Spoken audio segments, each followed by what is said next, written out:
So today's date is August 3rd, 2024. We are here at the Harlem Theatre as part of the West Baltimore Imagination Aroused Oral History Project. My name is Corey Lewis, currently Assistant State Archivist for the Maryland State Archives. We are here with Miss Marian Blackwell, who's been a resident of Baltimore City since 1970. Yes. Can you please state your full name and the year you were born? My name is Marian Blackwell. I was born November of 1943. Can you describe what life was like in West Baltimore? Well, I am what they call an implant. I came to Baltimore in the 70s after a divorce. And I initially lived in Randallstown, and I worked in Baltimore City. And to and from work on the 28 Transit, I was riding through the city and I saw the beautiful architecture that was abandoned in some of the neighborhoods. And after my travels, I said to myself, this is just such a waste. Abandoned buildings, beautiful buildings being torn down. No rhyme, no reason, no real plan. So I had an opportunity to buy a house in the 400 block of Moser Street for $200.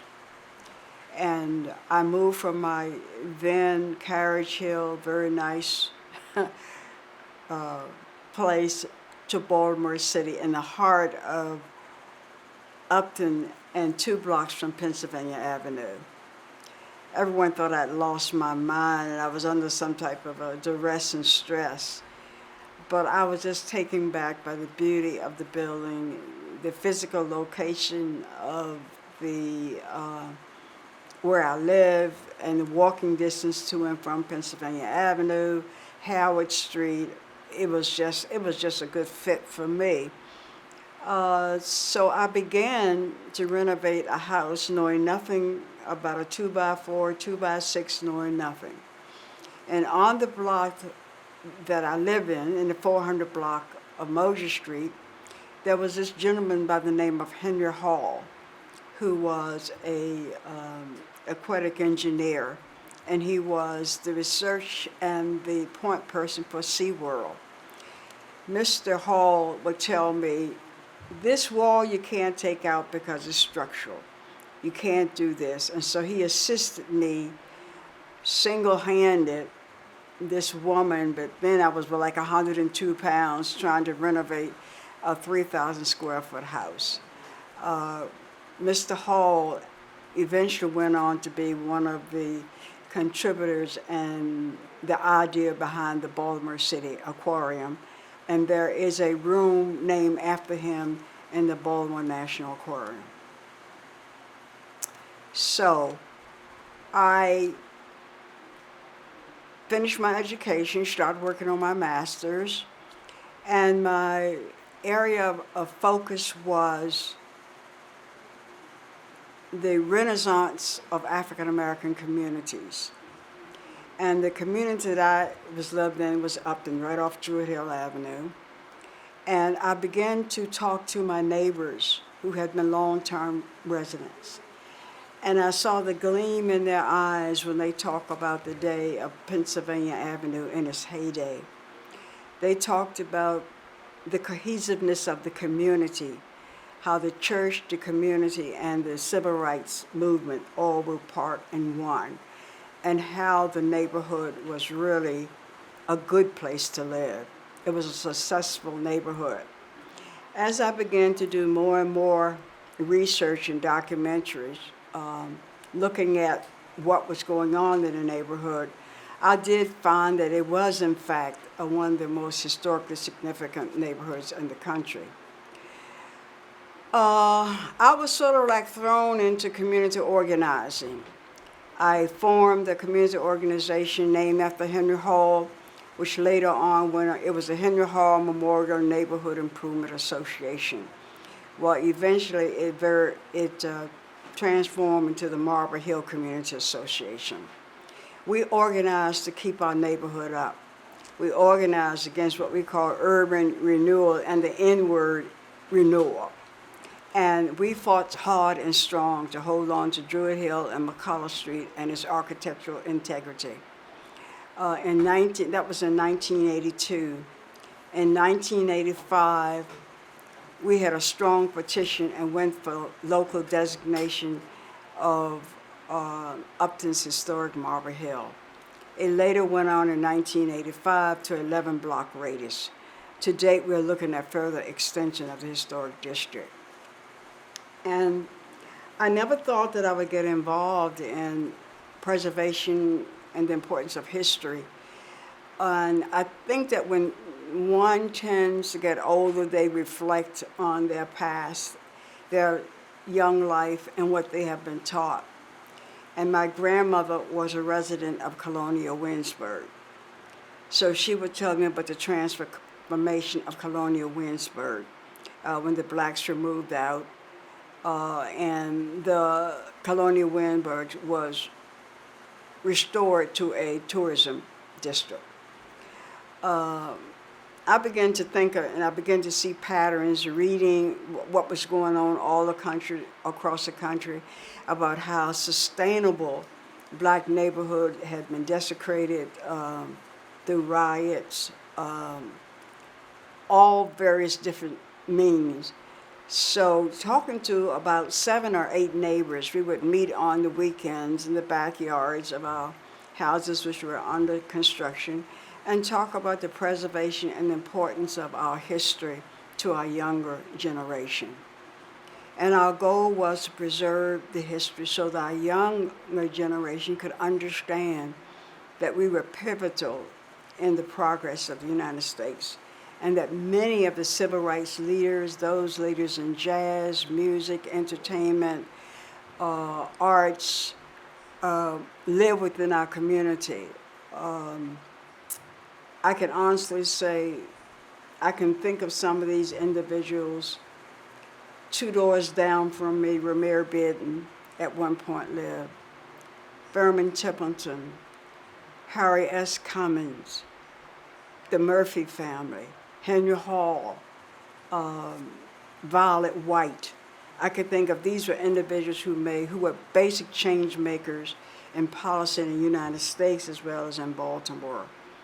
Then, thankfully and courageously, the neighborhoods bought into my idea and why I thought it was important to preserve the neighborhood. We rallied around it and we came in for designation almost 100% strong, no opposition. Today we're at a new point. We're seeing a lot happen in Baltimore. We're seeing predatory development. We're still seeing neighborhoods torn down. And I think the greatest value that we have is in our stories, our oral histories of the people who lived the life and can tell us about who we were and how we lived. The average house when I bought in 1907 in historic Marble Hill was going for $500, $1,000, $2,000, $500, $5,000. Now, an average restored house can go for $399,000 to $400,000. So we're seeing a change, and we're trying to gravel the change, bring green spaces, history, economic development, home ownership, and the neighborhood is also blending. Some call it gentrification. We call it blending, because we have people not only of racial differences, but economic differences. And so there's a new trending experience in historic Marble Hill. And I am a part of that old guard. I met Denise, and Denise was talking about Reimagining West Baltimore, her and Filoni and John. And they asked me to come on board. And it's been a journey. I'm learning a lot. I deal mostly with humanity, people, where they are, helping them to thrive and to move from here to there if they're willing to. So working with Denise and John, it's at a different level of development, and it's teaching me a lot of things about the importance of economic development and the sustainability of people. We have in the past seen well-manning projects come in, they renovate houses. In 5 years, the houses they're houses to be rented. Hopefully to help people who don't have a lot of money. And we have seen some of those houses done 2 and 3 times. But yet when we find a homeowner and bring them into the neighborhood and work along with them, those properties tend to be sustainable. They're generational properties. So what we're looking for now is building Baltimore for sustainability. One of the things when you go online, I was looking online last night and it says Baltimore's West Baltimore. What is it known for? And it says crime. I said, crime? We've got to change that narrative. We've got to change that narrative. And then it goes down and says it's known for its alley houses, grand mansions, public spaces, and its cultural fabric. So these are the types of things we would like to see Baltimore known for, because those are the backbone of economic development as well. So working with Denise and the team, I see even now a different perspective and a new way of doing things. And things change. And in my travels all over the world, when I come back home to Baltimore, I see the wealth. And someone made a statement in the meeting today relevant to the fact that we didn't have much. But I was never taught that everything that you have a value. And it is what you do with what you see of that which you consider value. And I think that Baltimore has a great value. It is the last bastion on the East Coast where you can come and buy a house for $35,000, or there are blocks of vacant houses that are still standing after 100 and some of them 90 to 100 years. That should tell you something about the fabric of Baltimore itself. We are close to transportation systems. Washington, D.C. We have a strong economic because of our waterways, systems, and etc. Baltimore has a lot to offer. And I think for things to really change, Baltimoreans have got to realize that we've got a lot. And it's up to us as participants to be able to see that that change happens. This is just what all I've got to say. Thank you. You made my job very easy today, so I've got one more question for you. Okay. And I want to thank you on behalf of all the work you're doing to preserve the city and revitalize the infrastructure. Mm-hmm. That's important work. You change agents. So what is one thing you wish people who do not live in Baltimore City or in this community knew about this community? I think that as I have children and they grew up in this community, and the thing was to move up and move out, and that is progress to them. And they live in my children live in expensive homes, they live well or whatever. I would like to see the narrative change. I would like for people to begin to say that this is a historically significant city. I think it has just as much history as Paris or London. And when people come to Baltimore, I would like for them to say, we would come to America, we must go to Baltimore. That's where Francis Scott Key was, that's where, Thurgood Marshall was, that's where Ramir Bearden, and there's so many, many people that came from this city And they we just need to see the value of it, just to see the intrinsic value of it. I can look at an old building and see beauty. I can look at green spaces and see beauty. I can look at young children playing who are precocious, and I can see in them leadership. I can see children and working with boys in gangs. I used to work with boys in gangs and boys that carried guns and under the Baltimore City Health Department. Had a big caseload, but most of my boys did okay because I taught them you must know who you are and you do have value. Where you live has value, and it's up to you to make your value known. So the question is, how do you get people to see Baltimore different? I think we have got to organize ourselves to do differently and to expect more out of our government in terms of preserving the city and making sure that there is a degree of equity. It should not be a poor neighborhood or a rich neighborhood, or you don't go there because of the crime. Well, what is the reason for the crime? The crime is because of a lot of the things that I talked of earlier. Lack of self, just never believing that you're going to have a chance in life.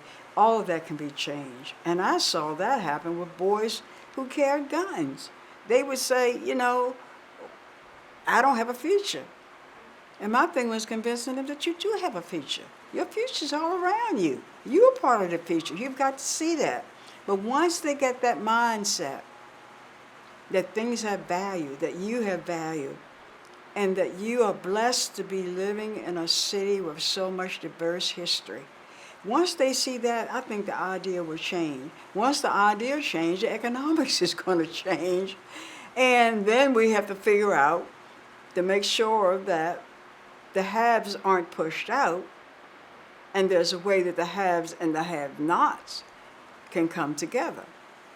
And it's one thing about the United States of America. You can go all over the world, but there's no place like the United States of America. And when you come back on these soils, you know that. This is a place of opportunity.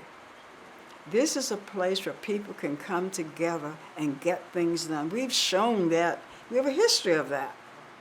So I think that for a person who does not understand the woes of the city, is because they do not understand the battles that people have had to fight just to survive when there is inequity in a system. So that's it. Thank you, Ms. Blackwell. Is there Okay. anything that you want to add before we close out?